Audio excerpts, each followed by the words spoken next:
Versículo 20 do mesmo capítulo.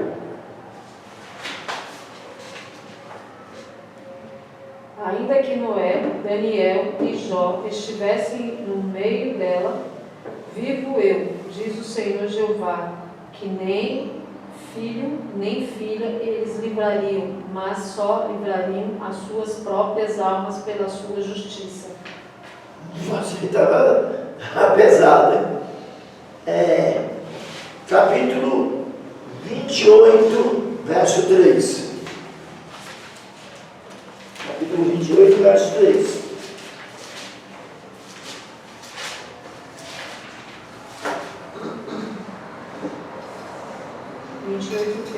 Eis que mais sábio és que Daniel, não há segredo algum que se possa esconder de ti. Então, citou Daniel outra vez, né? Lembra que eu conversei com vocês, que um aluno me encontrou e falou assim: olha, fulano de tal, eu já não me lembro mais o nome de nenhum dos dois alunos, foi muito tempo isso. Olha, sabe aquele nosso amigo que foi aluno também? Eu encontrei com ele, ele disse que ele não gosta mais do senhor não concorda mais com o senhor não. Eu falei: é mesmo, que chato, mas por quê? Porque o senhor falou que Daniel é mais sábio do que Salomão. E Jesus não fala isso, Jesus fala que o mais sábio é Salomão. Eu falei: tudo bem, não tem problema, eu acho que ele não deveria ficar chateado comigo por conta de diferença de posições, mas eu continuo afirmava naquela época e afirmo ainda hoje, que Daniel é mais sábio que Salomão. A sabedoria de Daniel é mais excelente do que a de Salomão. É mais excelente. Mais excelente. Porque a sabedoria de Salomão, ela é assim, ela é horizontal. Salomão falou de rios, montanhas, plantas, filosofou no final da vida, falou de animais, escreveu provérbios. Então, no sentido horizontal, ele foi muito sábio, e a Bíblia realmente diz que não há outro tão sábio quanto ele. Jesus também diz isso. Mas a sabedoria de Daniel, ela é vertical. A de Salomão é aqui, ó, horizontal, é dentro da terra. É igual ele mesmo fala nos livros dele, é debaixo do sol. A de Daniel não, a de Daniel é aqui, ó. É aqui. E tem uma coisa: a segunda maior sabedoria do universo é Lúcifer, Satanás. Não pode mais usar esse nome de Lúcifer mais. Satanás, ele é a segunda maior sabedoria do universo. A primeira é a Trindade, o Pai, o Filho e o Espírito Santo. A segunda é ele. Cabra velho é sabido. E na hora que Deus buscou alguém para comparar com ele, Deus não usou Salomão. Deus usou Daniel. Porque isso aí é uma pergunta que está sendo feita. Aí está o capítulo 28 de Ezequiel, fala da queda de Lúcifer. Embora os liberais também não concordem, que diz que está falando de um homem literal. Sim, gente, mas o nome desse recurso de linguagem chama-se personificação. O que é uma personificação? É quando você usa uma pessoa para personificar outra. Ele está falando realmente de um rei. Mas esse rei, no texto, ele é a personificação de Lúcifer. Porque se você ler o texto devagar, não tem como ser um homem. Não tem como ser um homem. Em partes do texto está falando de um homem, mas juntamente tem nas entrelinhas um ser que foi lançado de lá de cima para baixo. Tá bom? É só ler com paciência o capítulo de Ezequiel, o capítulo 28 de Ezequiel. Quer saber como Lúcifer caiu? Lê o capítulo 28 de Ezequiel.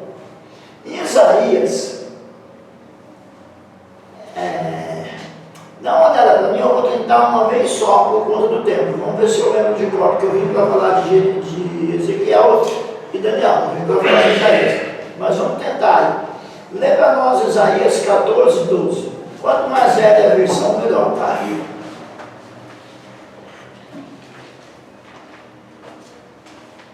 Numa ara ou numa arque. Ezequiel não, Isaías 14, 12. 14, 12.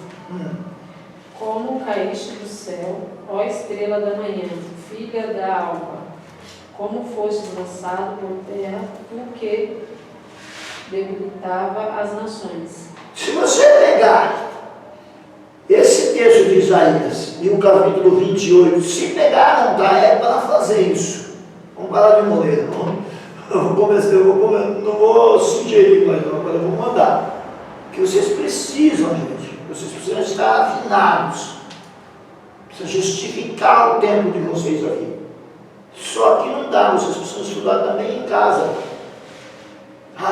Então, em casa, por favor, compare o capítulo 28 de Ezequiel com o capítulo 14 de Isaías.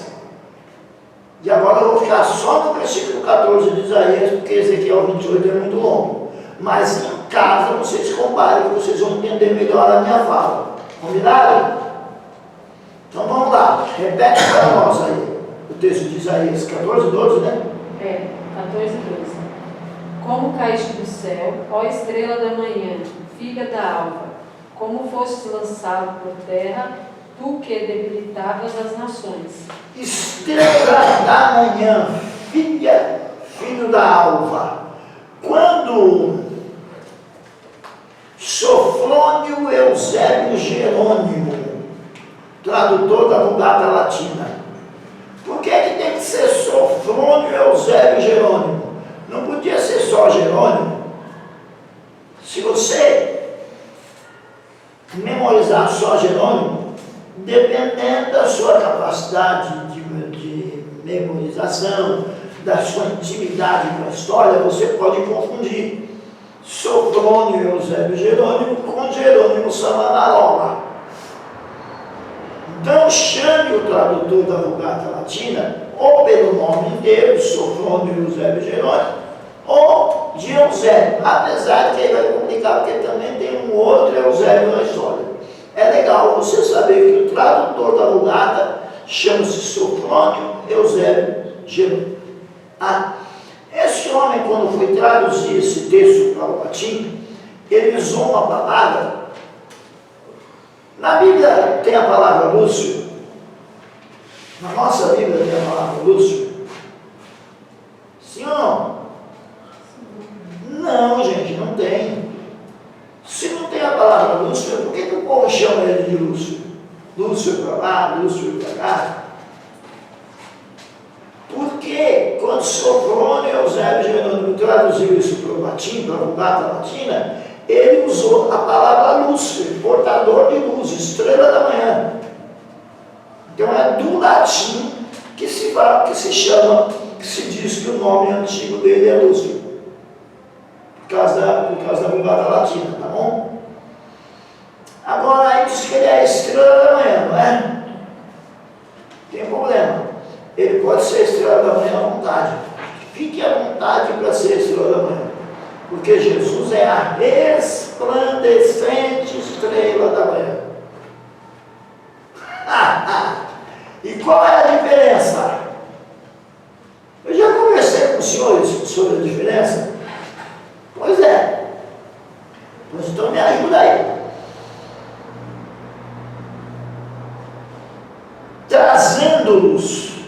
Trazendo algo que não é dele, ele porta a luz.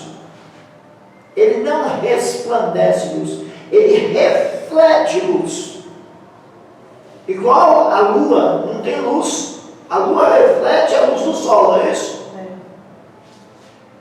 Assim é Lúcio, era Lúcio. Ele refletia a luz de Deus, ele trazia em si a luz de Deus. antes da sua queda. Mas ele nunca resplandeceu a luz de Deus. Sabe quem que resplandece a luz de Deus? Jesus Cristo. Hebreus capítulo 1, por favor. É por isso que 2 horas de aula não dá nem para aquecer o motor. Vamos lá. Me ajuda aí. Hebreus capítulo 1, versículos 1 ao 3. Havendo Deus antigamente falado muitas vezes e de muitas maneiras aos pais pelos profetas, e a nós falou-nos nestes últimos dias pelo Filho, a quem constituiu herdeiro de tudo, por quem fez também o mundo, o qual, sendo o resplendor da sua glória e a expressa imagem da sua pessoa, e sustentado todas as coisas pela palavra do seu poder, havendo feito por si mesmo a purificação de nossos pecados, assentou-se à destra da majestade nas alturas. Então Jesus ele é o que, segundo esse texto? O resplendor da glória de Deus. Vocês percebem por que eu sou chato com versão nova? Que se você pega uma versão nova que tira a palavra resplendor, ela tira a beleza do texto e ainda tira o sentido. Porque refletir é uma coisa e resplandecer é outra. Esse texto que está dizendo, quando você estuda ele no grego, ele está dizendo que Jesus é igualzinho a Deus, não é parecido não. E tem uma coisa, Jesus que era igual, ele não teve por usurpação de ser igual. Ele humilhou-se e veio ao mundo. Lúcifer, que nunca foi igual, quis ser maior, eu não queria ser igual a Deus, não queria ser maior. Eu serei maior do que o Altíssimo, acima dele, farei a minha morada. É por isso que ele é atirado para baixo, que ele quis subir, desceu. Jesus desceu, depois subiu, porque a Bíblia diz que Deus o exaltou soberanamente e deu a ele um nome que é sobre todo o nome.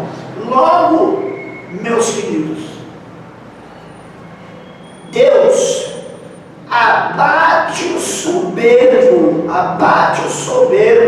e dá graça ao humilde. Deus abateu Lúcifer, ele transformou-se em Satanás. Deus exaltou Jesus Cristo e deu a ele um nome que é sobre todo nome. Não tem outro, tá? Não tem outro nome. Nem Masaharu Tomiguchi, nem Buda, nem Allan Kardec, já era, está tudo aposentado. Deus deu a Jesus um nome que é sobre todo nome. Não é isso que Paulo diz escrevendo aos Filipenses, capítulo 2, do 5 até o 12? Confere lá, confere em casa. É isso que Paulo diz.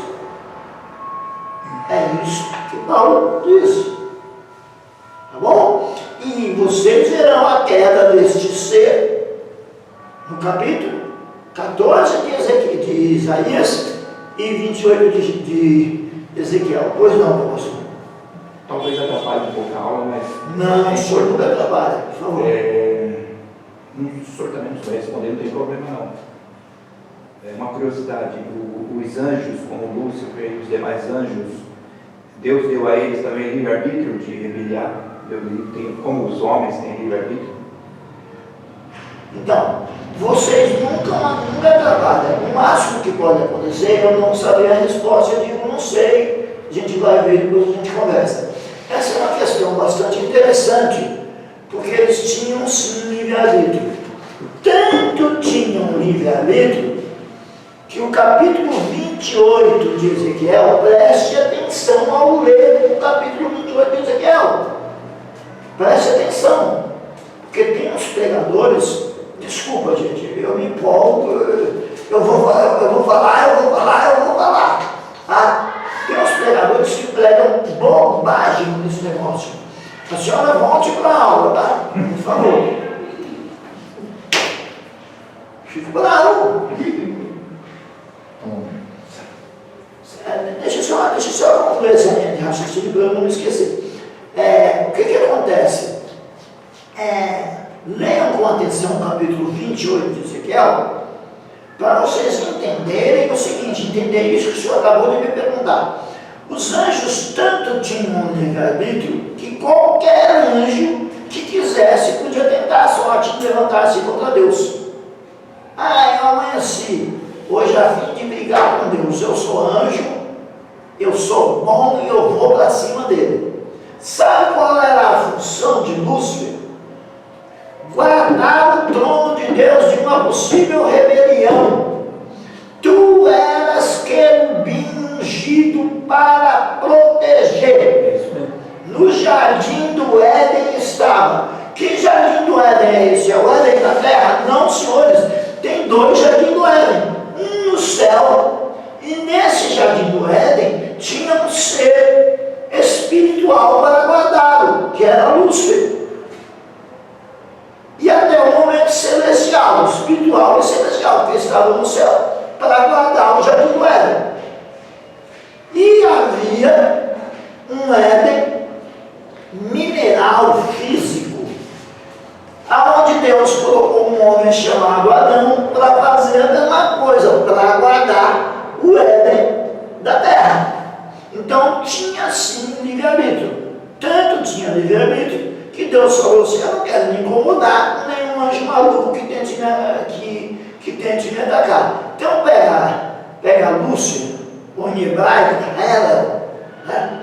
Pega ele e olha, você fica aí, você é poderoso, é bonito.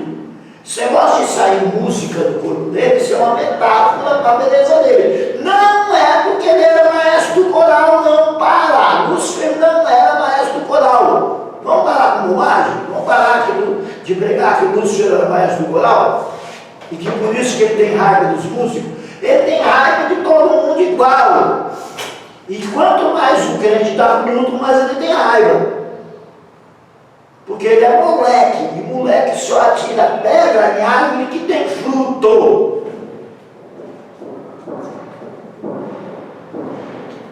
Se quiser dar glória a Deus, eu já estou quase falando aleluia, já não tem problema não.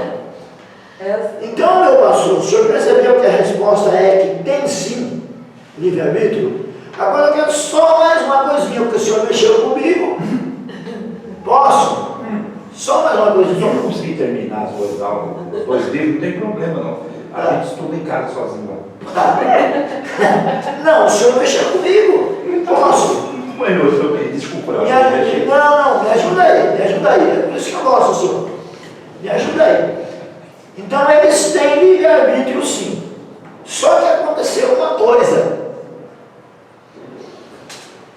Eles, por livre e espontânea vontade, seguiram a Lúcifer, a terça parte, não foi isso? Seguiram a Lúcifer que veio a ser Satanás, o diabo, o adversário, não é isso? A terça parte o seguiu. Pois é, os que ficaram, Deus falou assim: bom, então quer dizer que vocês não querem ir com ele não? Não, a gente não vai com ele não, senhor. Então agora os senhores são anjos eleitos.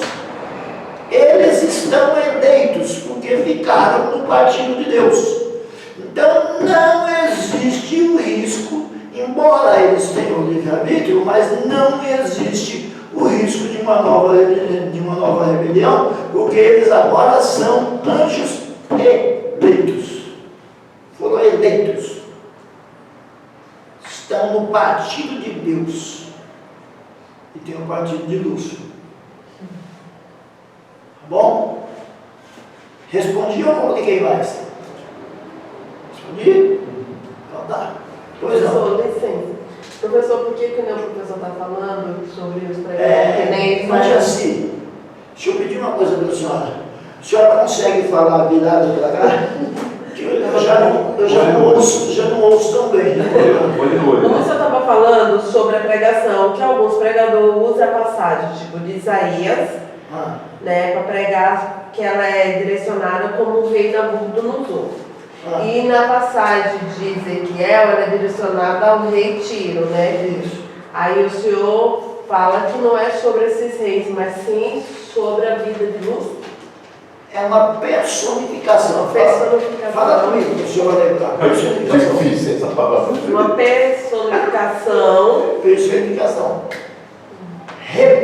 ele usa homens terríveis, num caso Nabucodonosor, no outro caso o rei de Tiro, homens terríveis, poderosos, para personificar um ser espiritual terrível, poderoso, que foi caído, que caiu. Sim. E no caso de Nabucodonosor, pega tão bem que Nabucodonosor foi levantado por Deus e depois caiu. A mesma coisa que Lúcifer. Lúcifer foi levantado por Deus e depois caiu. Tudo bem, minha gente? Posso prosseguir um pouquinho mais? Sim. Então vamos lá. Ao contrário de Daniel, Ezequiel era casado e vivia como um cidadão comum entre os exilados judeus junto ao rio Quebar. Ezequiel 24, capítulo 15 ao 18, versículo 15 ao 18. Ezequiel 24, versículo 15 ao 18.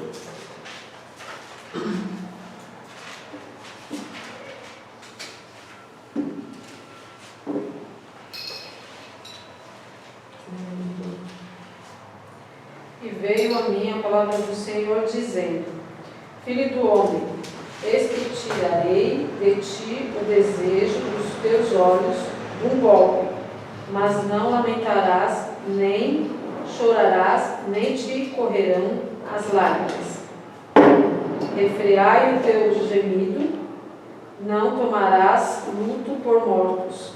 Ata o teu turbante e mete nos pés os teus sapatos, e não te rebuçarás, e o pão dos homens não comerás. E falei ao povo pela manhã, e à tarde morreu minha mulher, e fiz pela manhã como se me deu ordem. Sabe por quê? Que a mulher dele morreu e ele não pôde chorar, não pôde lamentar, não pôde fazer nada? E você sabe por que ela é chamada de desejo dos olhos? Eu vou tirar o desejo dos seus olhos. Pois é, quando o marido chega em casa, o desejo dos olhos do marido é a esposa.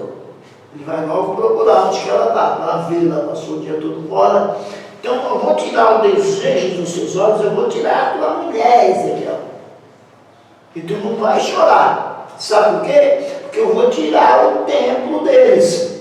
Para eles o templo não é maravilhoso, não é muito importante, pois é, vai para o chão. A morte da mulher de Ezequiel, ela é colocada em paralelo com a destruição do templo. Assim como Oséias casa-se com uma meretriz. Eu acredito que ela não era meretriz, se tornou meretriz depois. Mas quando chegar no livro de Oséias, a gente conversa sobre isso. Então ele viveu lá na margem do rio Quebar como um cidadão comum, não como um funcionário público, político, como o caso de Daniel. Tá bom? Qual o propósito do livro de Ezequiel? O propósito das profecias de Ezequiel foi duplo propósito. Primeiro, entregar a mensagem divina do juízo ao povo apóstata, desviado de Jerusalém. Isso vai do capítulo 1 ao capítulo 24. E as 7 nações estrangeiras ao redor, do capítulo 20 ao 25 ao 32. Segundo, conservar a fé do remanescente fiel a Deus. Como é que ia conservar a fé? Ele estava na Babilônia, ele foi aconselhando aquele povo, ajudando aquele povo que ficou no cativeiro a não abandonar de vez. Inclusive, minha gente, é possível que a origem do sinédrio e da sinagoga sejam a casa de Ezequiel. Porque o pessoal não dava muito valor a Ezequiel, mas quando ele disse: olha, a minha mulher morreu e a morte dela tem a ver com a destruição do templo. E chegou um cavaleiro logo depois e falou: ih, gente, o templo foi pro chão. Aí o pessoal falou: opa, é Deus falando na boca do homem. E provavelmente eles já se reuniam, mas aumentou a força das reuniões na casa do profeta Ezequiel. E provavelmente dali saiu o que seria o sinédrio e a sinagoga. Tá bom? Onde está isso na Bíblia? Não, história. Tá? Conservar a fé do remanescente fiel a Deus do exílio. Aquele remanescente que estava no exílio, ele tinha que ajudar a conservar a fé deles. Concernente à restauração de seu povo, segundo o conceito, a glória final do reino de Deus. Que Ezequiel fala da glória final, ele não fala só, ele não profetiza só castigo, nem só juízo, ele profetiza a glória. Capítulo 33, aula 48. O profeta também ressalta a responsabilidade pessoal de cada indivíduo diante de Deus. Por quê? Porque era ensinado a responsabilidade da nação. Da nação. A nação de Israel. Porém, o profeta Ezequiel ele vai falar da responsabilidade de cada um. E eu não vou ler porque é muito longo. Os senhores que devem ler, os senhores e as senhoras. Ezequiel 18, do 1 ao 32. Inclusive, é dentro desse capítulo 18, do 1 ao 32, que os senhores encontrarão o que eu vou lhes dizer agora. Existe uma polêmica, nós já conversamos sobre ela nessa hora de aula, se Deus se arrepende ou não. Lembra que nós já conversamos um pouco sobre isso? Pois é. Pois Deus não se arrepende, Deus muda a sua disposição para com o homem. E nesse capítulo 18, do 1 ao 32, vai mostrar isso bem claro. Que vai chegar um ponto em que Deus vai dizer assim: olha, se o justo se tornar ímpio, eu retiro a bênção, porque eu disse que abençoaria. E se o ímpio se tornar justo, eu retiro a maldição. Ou seja, não é que Deus se arrepende. Deus, ele reage conforme a posição do homem. Eu vou usar um adágio popular aqui, por favor, não se escandalize. Deus dança conforme a música. Tá bom? Se eu for justo, ele me abençoa. Se eu que sou justo me tornar ímpio, ele para de me abençoar. Se ele estiver amaldiçoando, pesando a mão no ímpio, o ímpio se arrepender e se tornar justo, ele deixa de pesar a mão sobre o ímpio. Tá? Isso é soberania de Deus, porque Deus pode fazer isso. Deus pode fazer. Eu quero ver Dário fazer. Dário mandou o amigo dele para a cova dos leões. Ele mandou não. Traiu o Dário e mandou Daniel. Ele mandava Daniel, amigão dele, para a cova dos leões. Ele não pôde fazer nada. Nada. Ele foi lá na beira da cova e perguntou: Daniel, homem muito desejado, dar-se-ia o fato de que o Deus a quem você constantemente serve pode te livrar da cova dos leões? Será que aconteceu isso? Ele respondeu de lá: vive para sempre, ó rei. Os leões não tocariam um fio de cabelo meu. E aí Dário pegou os traidores, lançou na cova e tirou Daniel. Mas ele não teve poder para impedi-lo de ser lançado. E Deus não, Deus faz e desfaz. Deus faz a ferida e ele mesmo cura. Visão panorâmica do livro de Ezequiel. Quando recebeu o chamado profético, também teve uma vívida visão da santidade de Deus. Dos capítulos 1 ao 3 mostram Ezequiel vendo a santidade de Deus. E é E essa visão influenciou Ezequiel por toda a sua vida. Tá bom? Então, capítulos 1 ao 3, visão da santidade de Deus. Os capítulos 4 ao 24 preservam o juízo divino sobre Israel, prevêem o juízo divino sobre Israel. Então, do 4 ao 24, é vara, é juízo, é correção, tá bom? Jerusalém será destruída.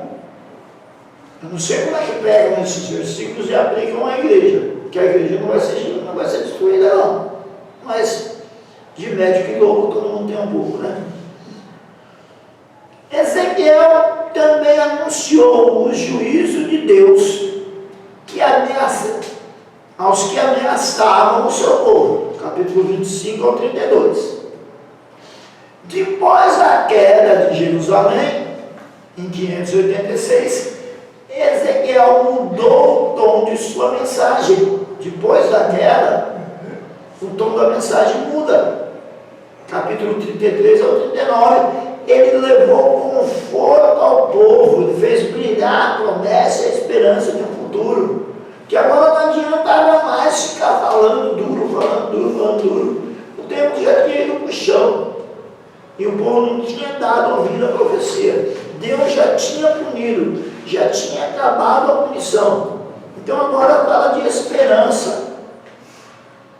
Quando uma pessoa se distanciar da igreja, senhoras e senhores, e errar de A a Z, quando ela voltar, não fica jogando os erros dela naquela dela de novo, não. Ela já fez de A a Z e agora voltou. Então agora fala de esperança para ela. Fala, olha, aconteceu tudo que aconteceu, você fez tudo que você fez, mas Deus quer você. Deus quer. E tem uma coisa, além dele te querer, ele ainda vai mudar o seu coração ainda. Ele vai tirar esse coração de pedra que você tem aí, que aprontou tudo que você aprontou, e vai te dar um coração de carne. É isso que tem palavra que retorna, não ficar.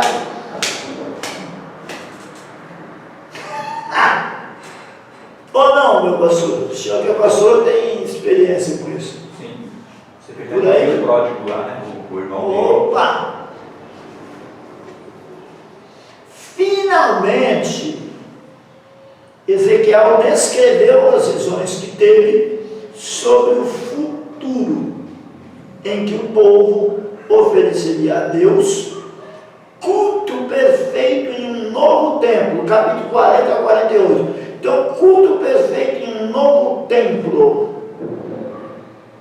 Está falando do milênio. Tá? E Ezequiel, será que tem alguma coisa no Novo Testamento?